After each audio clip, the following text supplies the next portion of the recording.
আর্জেন্টিনার ম্যাচে একটিও ভুল সিদ্ধান্ত হয়নি। সবগুলো সিদ্ধান্তই নিয়ম অনুযায়ী সঠিক, যার ব্যাখ্যাও দিয়েছেন বিশ্বের অন্যতম সেরা রেফারি ও ফিফার প্রধান রেফারি। ডিফেন্ডারদের পায়ে বল আগে লাগলে এরপর পা লাগলে ফাউল হয় না, সেই ব্যাখ্যাও স্পষ্টভাবেই দিয়েছেন তিনি। ফিফার প্রধান রেফারি অফিসারের ব্যাখ্যা নিয়ে আরও থাকছে প্রতিবেদনে।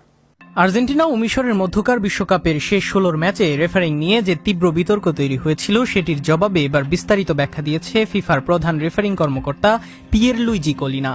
বিশ্বের অন্যতম সেরা রেফারি হিসেবে পরিচিত এই ইতালিয়ান কিংবদন্তি স্পষ্ট ভাষায় জানিয়েছেন, ম্যাচটিতে রেফারি ও ভিডিও সহকারী রেফারির নেয়া কোনো সিদ্ধান্তই ভুল ছিল না এবং প্রতিটি সিদ্ধান্তই ফুটবলের প্রচলিত আইন অনুযায়ী সঠিকভাবেই নেওয়া হয়েছে। কলিনা বলেন, ফুটবলে রেফারির সিদ্ধান্ত নিয়ে আলোচনা সবসময়ই থাকবে, তবে ভিত্তিহীন অভিযোগের কোনো জায়গা নেই। কারোরই ফিফা বিশ্বকাপের ম্যাচ পরিচালনাকারী কর্মকর্তাদের সততা নিয়ে প্রশ্ন তোলার অধিকার নেই। এমন অভিযোগ অনেক সময় রেফারি ও তার পরিবারের বিরুদ্ধে হুমকি ধমকির জন্ম দেয়, যা কোনোভাবেই গ্রহণযোগ্য নয়। তিনি আরও পরিষ্কার করে জানান, ফিফার রেফারিং বিভাগ সম্পূর্ণ স্বাধীনভাবে কাজ করে।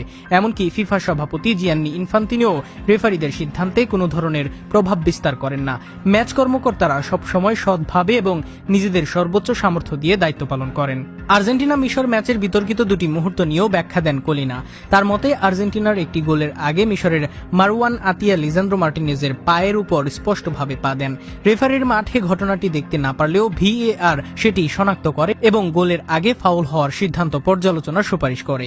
ফুটবলের আইনে এটি স্পষ্ট ফাউল, তাই সেই সিদ্ধান্ত পুরোপুরি সঠিক ছিল। অন্যদিকে ম্যাচের শেষ দিকে মোহাম্মদ সালাহর সংঘর্ষে নিয়েও ব্যাখ্যা দেন তিনি। কলিনার ভাষ্য, সালাহ প্রথমে বলে স্পর্শ করেছিলেন এবং এরপর যে শারীরিক স্পর্শ হয়েছে সেটি ছিল স্বাভাবিক ফুটবলীয় লড়াই, তাই সেখানে ফাউলের কোনো প্রশ্নই ওঠে না এবং ভিএআরও সঠিকভাবেই রেফারিকে সিদ্ধান্ত বহাল রাখতে পরামর্শ দেয়।